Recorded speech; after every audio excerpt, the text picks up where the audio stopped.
สิ่งที่เศร้ามองใจจงทิ้งไปเสียสิ่งที่เศร้ามองใจหวังชีวิตไหลจงได้มาแทนที่เฮฮาหัวยิ้มเพื่อนเอ๋ยอย่าโศกไปเลยครั้งเดียว1 ปี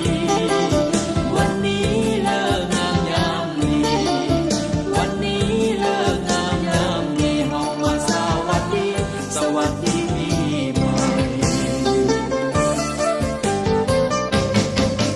หากใครเจ็บช้ำคมคืนจงได้ราบรื่นชื่นสุขต่อไปหากได้สุขแล้วขออย่าแคล้วคลาดไปหากได้สุขแล้วขออย่าแคล้วคลาดไป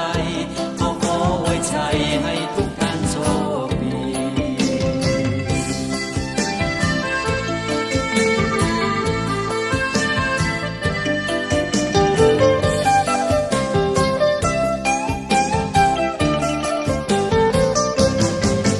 วันนี้วันดีปีใหม่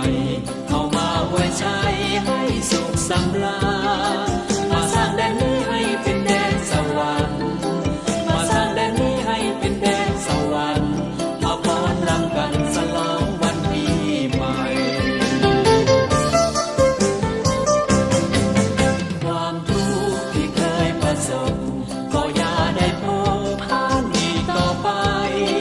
สุดทิ้งไปเสียสิ่งที่เศร้ามองใจสุดทิ้งไปเสียสิ่งที่เศร้ามองใจหวังชีวิตไหลจงได้มาแทนที่เฮฮาหัวยิ้มเพื่อนเอ๋ยอย่าโศกไปเลยครั้งเดียว1 ปีวันนี้เลิกงามยามดีวันนี้เลิกงามยามดีเฮามาสวัสดีสวัสดีปีใหม่หากใครเจ็บช้ำคมคืนจงได้ราบรื่นชื่นสุขต่อไปหากได้สุขแล้วขออย่า